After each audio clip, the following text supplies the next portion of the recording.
మాసం సందర్భంగా అన్నవరం సత్యనారాయణ స్వామి గుడిలో ఈరోజు తెప్పోత్సవం కార్యక్రమం ప్రతి ఏటా జరుగుతున్న కార్యక్రమం ఈరోజు తెప్పోత్సవం కార్యక్రమం జరిగింది.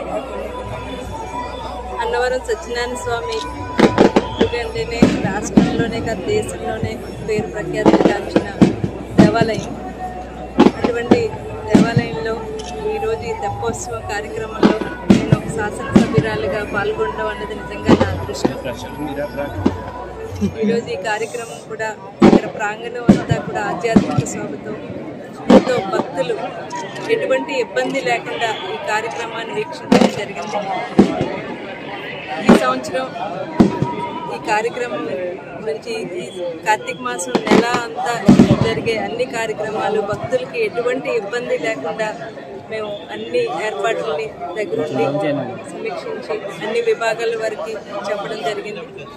ఇప్పటి వరకు కూడా ఎటువంటి ఇబ్బంది లేకుండా కార్తీక మాసం మొదలైన దగ్గర నుంచి కూడా ప్రతిరోజు కూడా భక్తులందరూ కూడా ఎంతో భక్తి పార్వశంతో ఎటువంటి ఇబ్బంది లేకుండా కూడా సత్యనారాయణ స్వామిని దర్శించుకోవడం జరిగింది. ఈరోజు కార్యక్రమం కూడా అంత ఏర్పాట్లు కూడా దేవస్థానం వాళ్ళు నిర్వహించడం జరిగింది. ఇటువంటి కార్యక్రమాల్లో ప్రతి ఒక్కరూ పాల్గొని ఆధ్యాత్మికత అన్నది పెంపొందించుకోవాలని ఈ సందర్భంగా నేను ప్రతి ఒక్కరిని కోరుకుంటూ అందరికీ కూడా కార్తీక మాస శుభాకాంక్షలు తెలియజేస్తున్నాను. ఇంకా మిగిలిన కార్తీక మాసం మిగిలిన రోజుల్లో కూడా రేపు 15వ తారీఖున జరగబోయే గిరి ప్రదక్షిణకు కూడా భక్తులందరూ పాల్గొనవాలని ఈ సందర్భంగా నేను అందరికీ తెలియజేసుకున్నాను.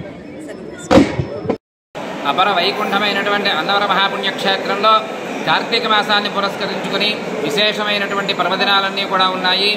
ఈ కార్తీక మాసంలో భక్తజనులు అసంఖ్యాకంగా తండోపతండాలుగా కార్తీక మాసం నెల రోజులు కూడా ఈ రత్నగిరికి వచ్చి స్వామివారి యొక్క వ్రతాన్ని ఆచరించుకుని అలాగే దర్శించుకుని స్వామివారిని దర్శించుకుని భక్తజనులందరూ కూడా చాలా ఆనందోత్సాహాలతో ఉంటూ ఉంటారు. అటువంటి ఈ కార్తీక మాసంలో విశేషమైనటువంటి ఉత్సవాలు కూడా ఉన్నాయి. దాంట్లో ప్రముఖమైనటువంటి ఉత్సవం తెప్పోత్సవం. క్షీరాబ్ది ద్వాదశి మహాపర్వదినం రోజున కార్తీక శుద్ధ ద్వాదశి రోజున ఈ తెప్ప మహోత్సవం చాలా విశేషంగా జరిపించారు. అది చాలా దివ్యంగా రమణీయంగా సుందరంగా జరిగినటువంటి ఈ తెప్పోత్సవంలో భక్తజనులందరూ కూడా అసంఖ్యాకంగా పాల్గొన్నారు.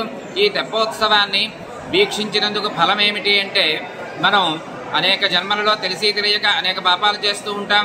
వాటన్నిటినీ కూడా ఒక చిన్న తెప్ప సహాయంతో చిన్న కాలువని నదులను చిన్న చిన్న నదులను చెరువులను మనం దాటగలిగినట్టుగా అవలీలగా పాప సమూహాన్నంతా కూడా దాటగలుగుతామని చెప్పి చెప్పబడుతోంది.